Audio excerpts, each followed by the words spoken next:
Guys, कई लोग hotels और कैफेज के अंदर वेटर से अच्छे से व्यवहार नहीं करते। वो लोग ये भूल जाते हैं कि वेटर भी इंसान होते हैं। लेकिन इसका बहुत बढ़िया इलाज फ्रांस के कैफे ने ढूंढ निकाला। वो आपके व्यवहार के हिसाब से आपसे कॉफी का चार्ज करता है। मतलब अगर आपने कॉफी ऐसे मंगवाई, ओए एक कॉफी, तो वो आपसे मैक्सिमम चार्ज करते हैं 5.8 यूरोस, मतलब 350 रुपए। लेकिन अगर आप लोगों ने प्यार से कॉफी मंगवाई, please give me a coffee, तो वो आपसे 3.2 यूरोस यानी कि 200 रुपए के करीब कॉफी का चार्ज करते हैं। लेकिन अगर आप बहुत पोलाइटली बात करते हैं, जैसे कि भैया hello please give me a coffee, तो वो आपसे सिर्फ 1.2 यूरोस मतलब 100 रुपए के करीब ही कॉफी का चार्ज करते हैं। गाइस, जैसा व्यवहार वैसी पेमेंट। क्या आपको भी लगता है कि इंडिया में भी ऐसा ही कॉन्सेप्ट चलना चाहिए? चैट सेक्शन में लिखना मत भूलिएगा। एक 15 साल का लड़का भारतीय स्वतंत्रता आंदोलन में गिरफ्तारियों की वजह से कटघरे में खड़ा था।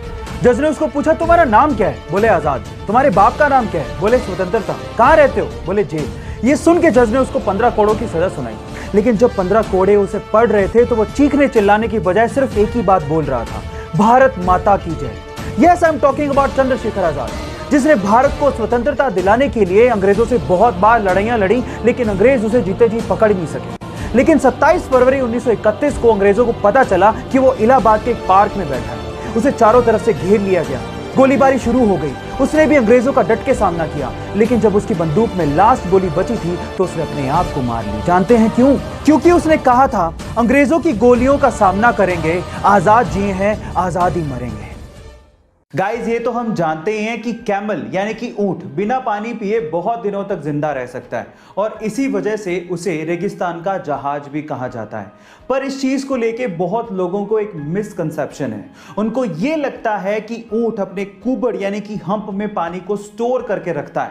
लेकिन आपकी जानकारी के लिए मैं आपको बता दूं कि हम्प में कोई भी पानी स्टोर नहीं होता। इनफैक्ट ऊंट जो भी पानी स्टोर करता है वो अपने खून में यानी कि अपनी ब्लड स्ट्रीम में ही करता है, हम्प में नहीं। यह मिसकंसेप्शन है।